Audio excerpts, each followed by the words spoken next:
I need to get going. I'm almost done with maintenance items, but let's go ahead and let's take a look at some bare necessities that I think I need to get done before I hit the track. Being a novice, your first set of track days and stuff, you really don't need anything special except really good brake fluid, pads.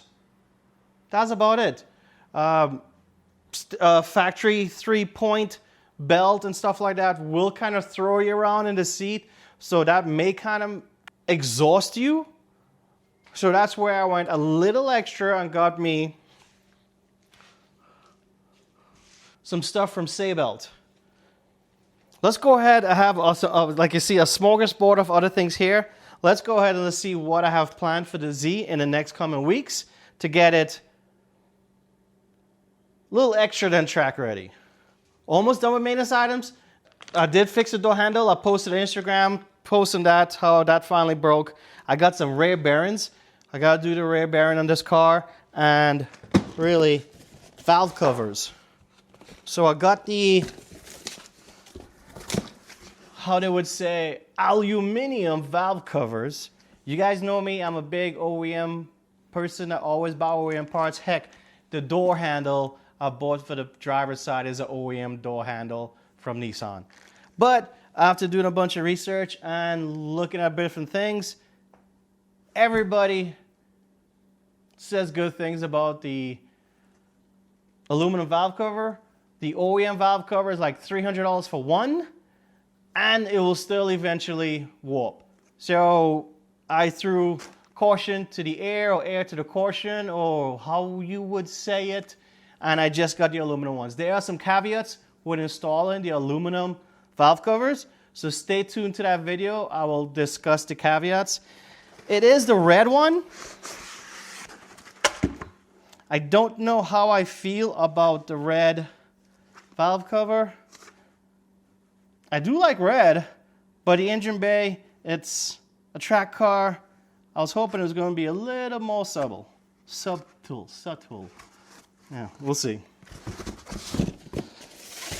So that, and then I have the two bearings that I need to change. So these pretty much OEM stuff I need to do if anything else wants to break or not. Yeah, we did add some lowering springs to the car. I do have a set of KW coilovers. Not just coilovers, but a really cool set of coilovers. That's later in the progression on the series, but these are just fresh bump stops for that. I have the brackets for the 18Z calipers I got from that Porsche. That is to be determined. We're going to run the stock brakes. Yes, I'm running the non-Brembo brakes on the track because, once again, this is a street to track progression series, and we want to see how these are going to do. And because of that, I picked up some yellow stuff from EBC. There are some G-locks and Hawk pads, but they're mostly for the Brembo. The selection for the stock brakes is pretty limited. Let's see, what's in this box? Oh, I think this is the spoiler. Eventually I'll do a big wang with the supports and up high and everything, good proper aero. But until then, I am going to do a little spoiler. So we want to break up the air behind.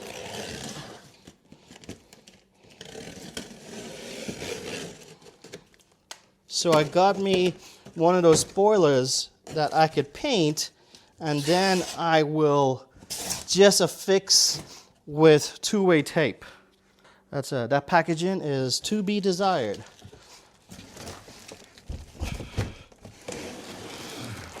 But I believe it kind of is like a still-in spoiler. So that should be going to the back of the car. Hopefully it will fit well, but I'm liking what I'm seeing. There's a lot of surface area here. There are some screw holes, but I'm not going to run the screw holes. I am just going to fix this with a crap ton of 3M tape.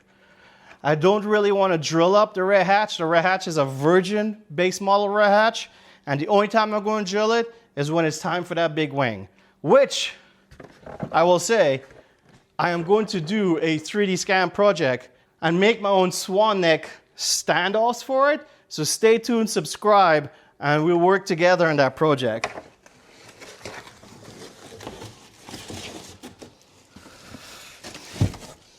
And since we're talking about aero, I went ahead and got, is a very cheap-ish style lip that everybody uses.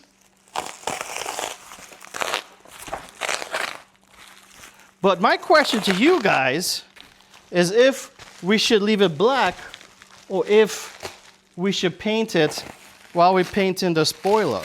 So put in the comments what you think we should do on that front, because I'm still undecided. I believe it's the N1 style, and I wanted it because of these flat pieces to kind of give me a little bit of downforce. I'll throw up a picture also of what this kind of look at on a car. Let me know what you think. Like I said, I'm leaning towards painting it, but it's going to get a lot of rock chips and stuff like that from track use. So should I leave it black? I don't know. Let me know. So that's the front lip. All right, I guess we'll deal with this next. That was a calamity of stuff crashing down due to gravity. Let's see what's in here. Some of these boxes have been here for a while. Oh, nice. Oh, not so nice. A Z1 coolant panel shroud. And I guess they put other things in here. It's on thin aluminum, so it's now Z1 curved shroud. Yeah, with a nice bend in this one too. Golly. I wish this was by itself in a flat thing. See what else is here. I heard a bunch of noises. Yeah. The sticker in the red thing. Fluids. So yeah, obviously in transit, that is going to bend the shit out of some thin aluminum. Do better, guys. Do better. Race car. Simple stuff, but still, yeah, I will OCD with this later to straighten it out. Put it somewhere that won't kill it any further.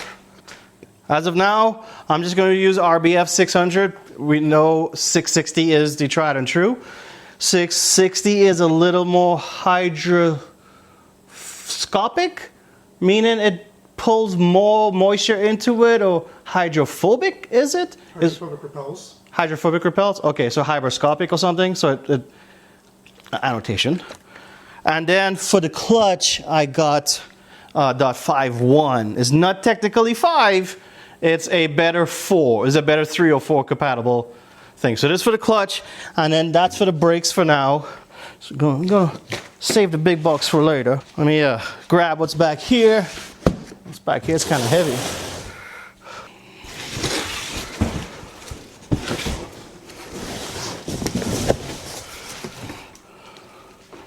What the heck is this? It's a one-piece crash bar. It's a Z1 one-piece harness bar. I really didn't like the universal ones that bolt together. It seems really flimsy. This and the graffiti motorsports, or graphene or giraffe, I'll put annotation. Their harness bars, I like it. I guess, I don't know who came first, if it was the giraffe, the graffiti or whatever, or the Z1. But I like the one-piece harness bars. So I'm gonna run their one-piece harness bar. This is they have a sale with some blemish models. Once again, track car, it doesn't need to be perfect, it needs to function. So, not exactly sure what the blemish is, but stay tuned from when we install that. Now it's time for what's in the big box. See, it's from Sabelt, Sabelt, Sabelt, however you want to pronounce it. Let's open it up. Of course, you know, something this size, yes, it's going to be a seat. Let's see what seat it is.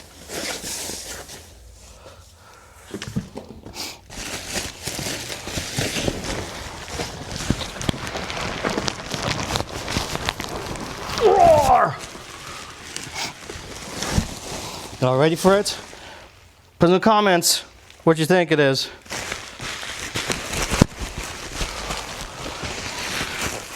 Bam!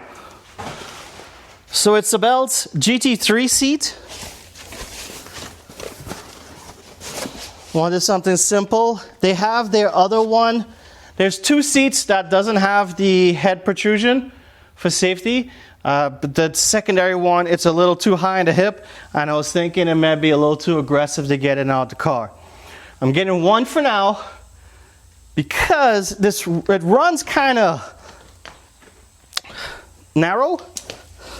I'm not sure my hips will be able to fit well, but it fits fine.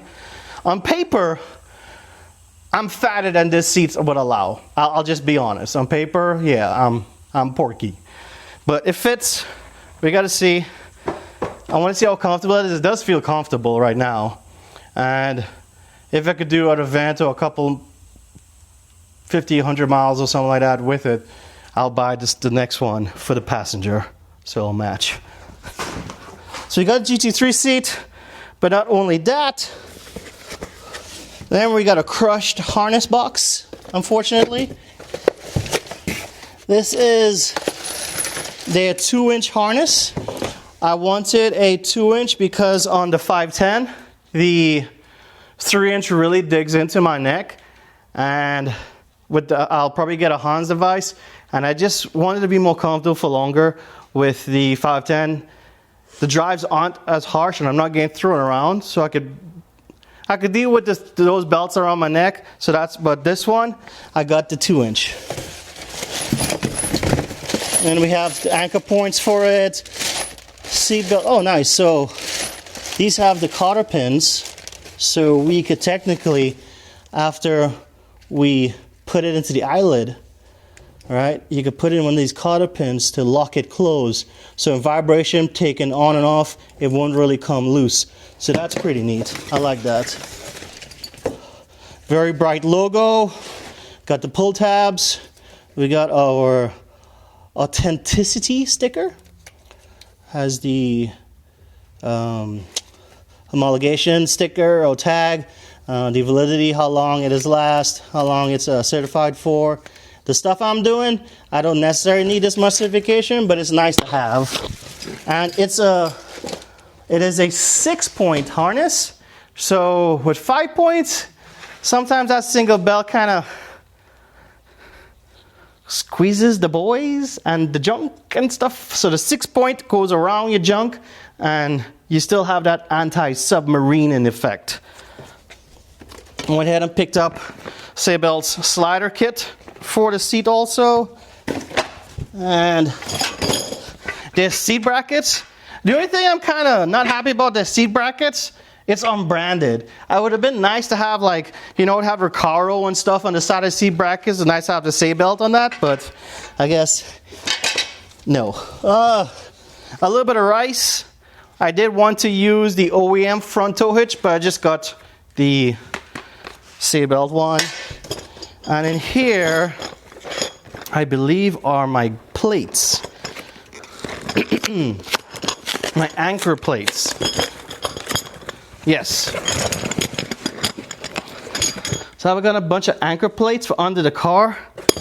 I know a lot of guys, when they do in their harness, they do the seat belt, they do a seat bolt, but I am actually going to do it properly and go through the floor and bolt it to the chassis.